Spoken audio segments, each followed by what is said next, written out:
I feel like a weekly submission here comes in from Jackson. Chase Brown, still in the league? Question mark. Can we just put Chase Brown in the coping corner so that we don't have to keep talking about him? I mean, it's not gonna like it's not happening with top unless there's a trade for a quarterback. I don't think it's not happening for Chase Brown. Even then, I'm not sure if it's going to happen. It's not going to happen for T. Higgins, even though we got the Garbo touchdown. It's like Jamar Chase. You're hoping for the big play, and that's it with the Bengals offense. Like Boone changed my mind. I think Chase Brown makes sense as a coping corner candidate. I keep holding on to like the total panic thing with him. I was the same way last week. I was the same way, I think, initially. But no, listen. I think I am willing to go coping corner here. Now, what I think is going to happen, though, is we have to account for the matchups that they've had, right? This has been a terrible run out. The Vikings, the Broncos, and the Lions in the 3 games with Jake Browning under center. Like, that is awful. Those are difficult matchups for a running back. Those are difficult matchups for an offense that's already struggling, for an offensive line that is underachieving.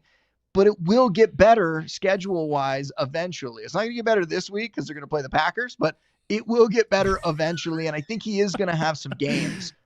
But I'm with you that I think you hit it on the head at the top there. I don't want to talk about him anymore. And that's part of this, right? Like, we're sick of answering these questions. He is bad right now. He is not going to produce right now. I think there is some hope that later in the season, when the matchups get easier, he'll get back to being more of like a low-end RB2. But yeah, I'm with you. Let's put him in the coping corner. We're filling up that coping corner this week. But yeah, I think, okay, it's time. We should. Yeah. Running back 33 in total fantasy points. He has fewer fantasy points than Rachaad White, Kenneth Gainwell, Rico Dowdle, obviously. I mean, these are guys who haven't even started the whole season. So, yeah, like he's running back 37 in fantasy points per game. Like, if we want to be fair on the per game stuff here, yeah, it's a mess. And he wasn't even though I don't think it's even his when Burrow fault, was there. Yeah, even though I don't think it's his fault, I think it's the environment changed around him. We do have to factor in what people thought and what we thought he was going to be before the season versus what he is now. And that also contributes to him going to coping corner. Let's talk about another disappointing running back situation from this past week. Jeff sends in, what the heck happened to Woody Marks? Was it just that the Baltimore Ravens are so vulnerable through the air, or are they going to keep giving Chubb the lead back role? This was a very disappointing rug pull here for Woody Marks, Boone, because typically it's this with the rookie running backs, right? Like, all right, the ascension. He lost work to Nick Chubb after seemingly taking the job last week. So what is your level of concern on Woody Marks? We were very excited about what we saw, both in the stat sheet and I think on film last week as well.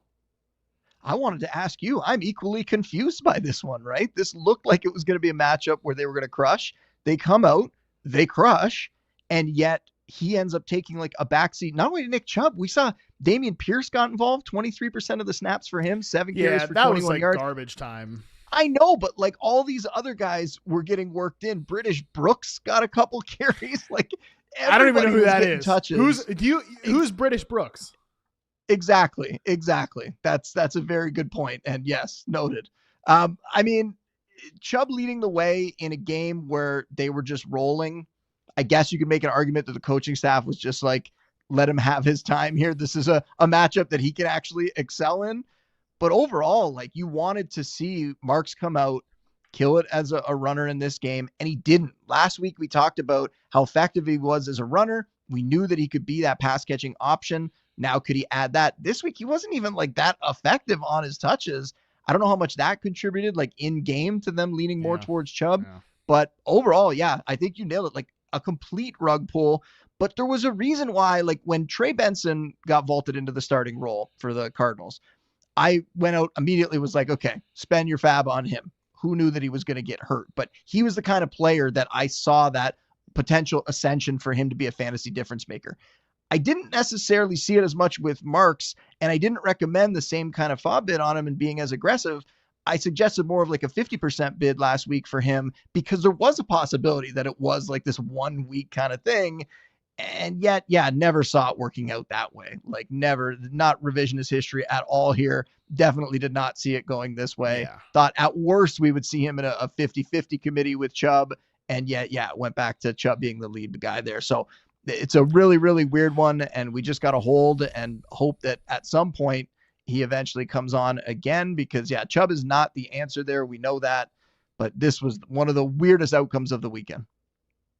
definitely weird outcome, and one that we just got wrong. And like that's going to happen when you're trying to predict an unpredictable sport here. We just got this one wrong, and that stinks. And hopefully we see him.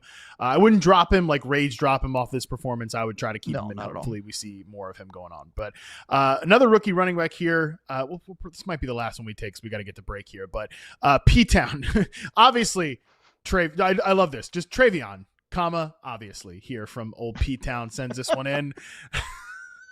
You know, Boone, I mentioned coping corner for Trayveon Henderson last week.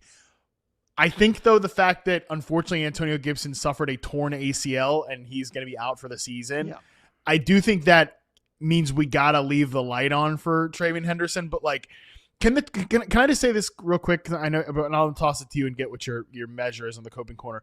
But the Trayveon Henderson bros have to get. We got to get a grip. Got to get a little serious here. Like, the guy is not playing so well that he just needs to completely dust everybody else in the running back. Like, Mike Vrabel keeps saying we need Ramondre Stevenson, and yeah, they kind of do. Like, they need him to stop fumbling because they need him to be an effective back, because it's not like Trayvion's just setting the world on fire. He is not getting a lot of yards. And he's not getting a lot of yards like after contact or yards per carry, despite the fact that he's getting a lot of the outside rushing attempts that you want to see. So that doesn't mean he stinks or he's going to be bad all year, but we've got to actually see it from Trayveon Henderson before everybody on my Twitter timeline is just in a rage that he's not seeing the field. Yeah, he doesn't look good. And because of that, I've shifted from being some panic before to now being total panic with him. But I totally agree with you that we can't go all the way. I would have listened to the coping corner argument if we didn't get the news that Antonio Gibson was out for the season with the ACL tear. Now he at least has a chance. They're going to have him involved. Let's see if he gets more touches, because it's not just about getting more opportunities, but like Gibson was getting like at least 6 touches a week for like the last month. Yeah. So there's actually some touches to go around there. And it's a weird one where like Ramondre can't even fumble this job away. And that makes me worried that the coaching staff just isn't seeing anything from Henderson. They have no faith in him whatsoever, because you would think if that was happening, we've seen it with previous coaching staffs where the fumbles happen and okay, you're done and we're moving on to the next guy. And yet they don't seem willing to do that at all here. So yeah, it's total panic. There's definitely some worry. It does not look like he's going to pay off what he initially was drafted to be. And yet, like you said, we're going to leave the light on here and see what he can do with a few more touches. And if eventually he pops off, but I don't have a ton of hope at this point.